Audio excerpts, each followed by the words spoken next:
Marli Nogueira, obrigado pela sua dúvida, viu? O seu comentário não foi apenas importante, como ele virou uma dúvida nessa nossa série paralela do Sua Dúvida Vira Vídeo, em que a gente sobe uma vez por semana.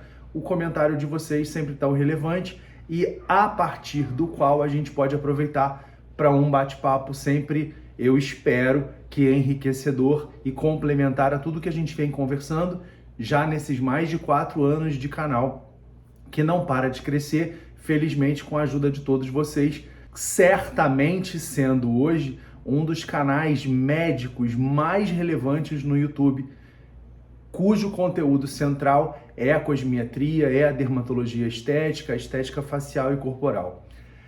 Marli, se pode ser utilizado nos lábios? Sim, claro que pode.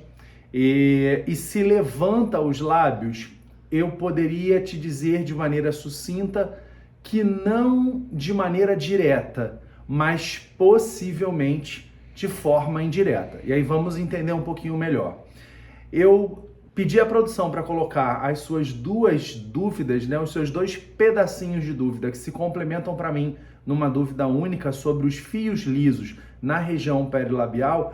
Primeiro porque a gente vem nas últimas semanas falando muito sobre bioestimulação de colágeno através dos bioestimuladores injetáveis de colágeno e essa coisa, né, que a gente precisa, não tem jeito, falar quantas vezes forem necessárias de que em áreas de risco ou em áreas de contraindicação ao uso dos bioestimuladores injetáveis de colágeno, ácido polialilático, hidroxiapatita de cálcio e policaprolactona, os fios lisos, motivo da sua pergunta, são sem dúvida alguma os nossos grandes aliados nas regiões periorificiais, ao redor, portanto, do orifício da boca, periorais, ao redor do orifício dos olhos, perioculares, e eu ainda elencaria com muito protagonismo a região da glabela, mas também a região frontal,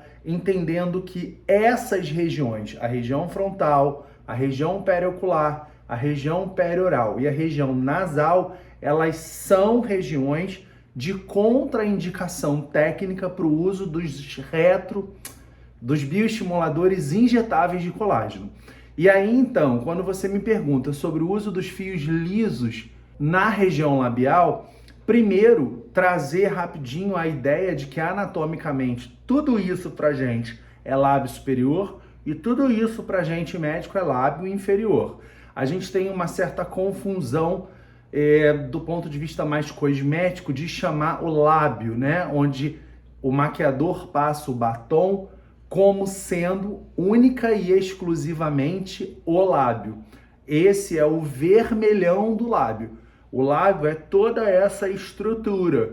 Portanto, a perda do contorno, os códigos de barra, a queda do cantinho, da comissura labial, são todas demandas inestéticas que falam contra a saúde, a beleza, ao bem-estar dessa estruturinha tão importante no centro da face, que são os nossos lábios superior e inferior. E, para ela, claro que aventar a ideia dos fios lisos de PDO faz muito sentido.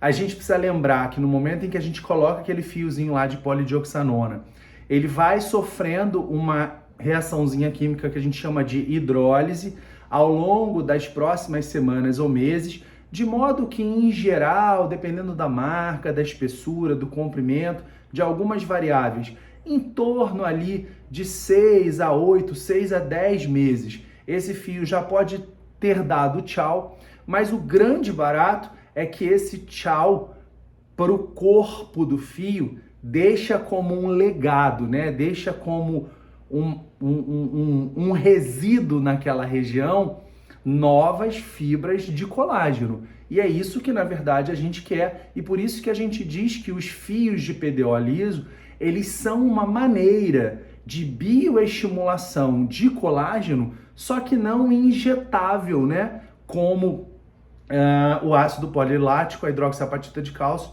e a policaprolactona. E apesar dele também ser entregue, né, através de agulhas ou microcânulas, isso depende das marcas também, a gente acaba considerando eles não um bioestimulador injetável, né, não um líquido, um produto entregue através ali de injeções, embora, claro, que haja uma ponturinha, né, para a gente entregar aquele corpo estranho que, com todas as questões de biossegurança, vão naquele local estimular, sobretudo, o remodelamento da derme, novas fibras de colágeno, novas fibras elásticas. E o que eu quero que vocês entendam, e você especificamente, Marli, o ganho na qualidade da pele. E aí lembra que no início do vídeo eu comentei com você que levantar o lábio não como algo direto, mas possivelmente um efeito indireto. Por que isso? Porque a gente tem alguns protocolos, eu vou chegar um pouquinho mais perto, em que um pouquinho lado aqui do cantinho da boca, a gente, por um único furinho, a gente entrega alguns fios como se fossem leque para a região labial superior e uns lequezinhos para a região labial inferior. Então a gente faz um ganho de qualidade, de robustez, de todas essas estruturas cutâneas, tanto labiais superiores quanto labiais inferiores. Lembrando, para a gente médico, o lábio não é só o vermelhinho. E esse é um protocolo que particularmente eu gosto muito, ele é muito de skin quality, né? Ele é muito de qualidade da pele.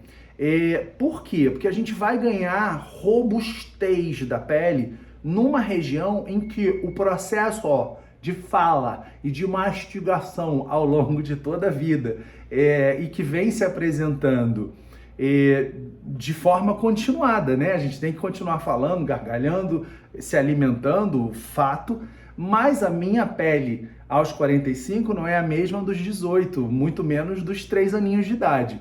E aí é claro que, diante dessa conta matemática, desse balanço aí entre o próprio uso da região e as perdas, né, que a gente vai sofrendo, tanto em quantidade quanto em qualidade, vão respondendo pelos inestetismos, pelo que eu não estou gostando.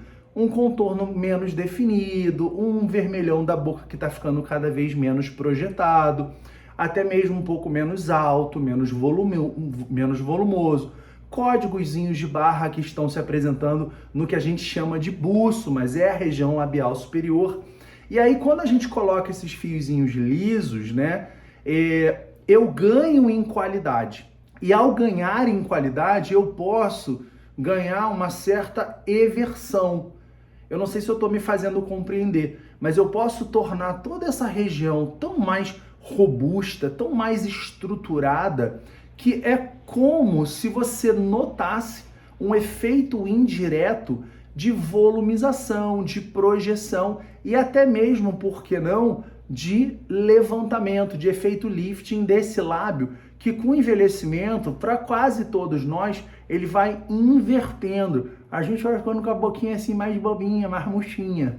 E quando a gente everte esse lábio, a gente torna o vermelhão da boca mais aparente, né, mais mitidinho de novo, a gente tem a percepção de uma volumização ou de uma projeção indireta, e por isso que eu tive o cuidado de te falar que não seria o efeito direto, mas muito possivelmente uma percepção obtida de maneira indireta ao uso dos fios lisos.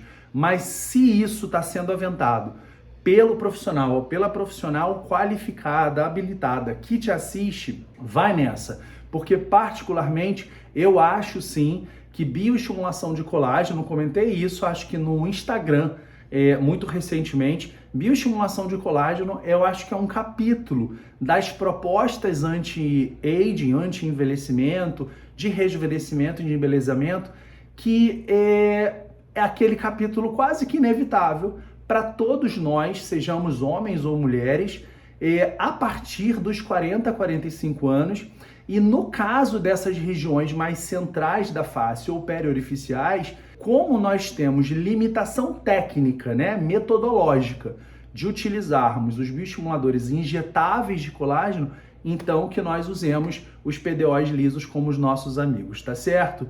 Excelente dúvida. Beijo, obrigado e até semana que vem. Juízo com a pele.